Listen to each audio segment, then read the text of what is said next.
The Dancing Fairies.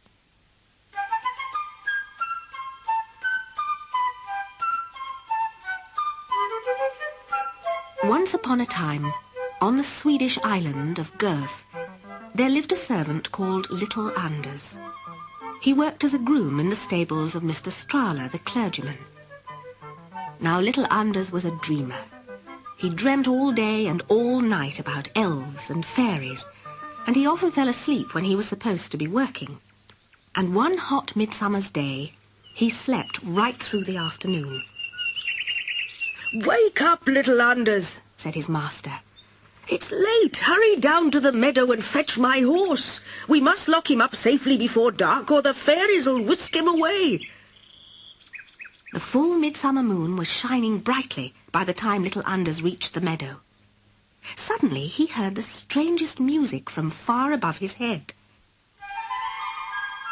Then, as he listened, a cloud of winged fairies sailed down a moonbeam and landed in the middle of a circle of dark grass, where they danced to the music of a fairy orchestra.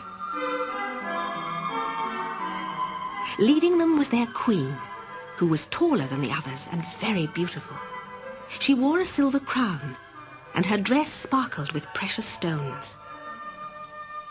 Little Anders crept closer and closer to watch. Then the queen called out, "Stop! There's a stranger present!"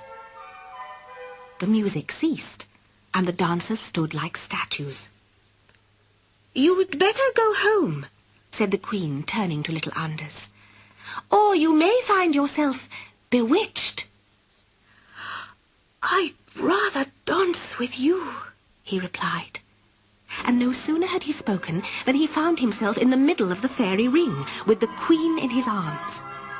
They danced for hours. But then the queen cried out, "Stop! It's almost cockcrow. It's time we were back in fairyland." And the fairies flew off, leaving poor Anders dancing by himself.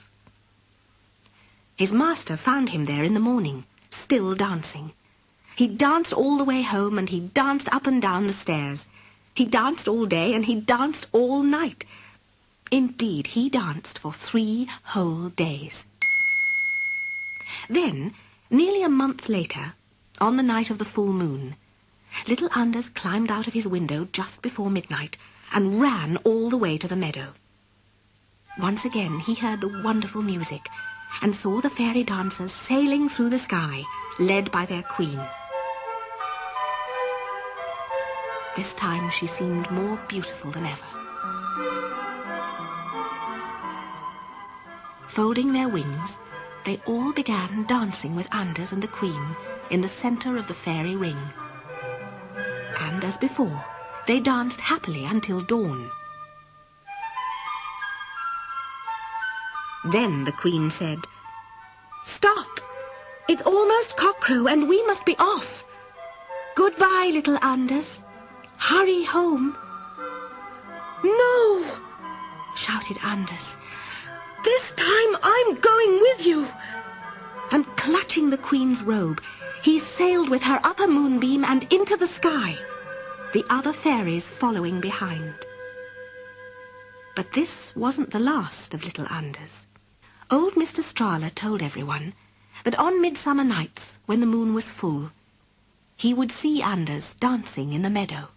From midnight until cockcrow, surrounded by all the winged creatures of fairyland, he danced in the arms of the beautiful fairy queen.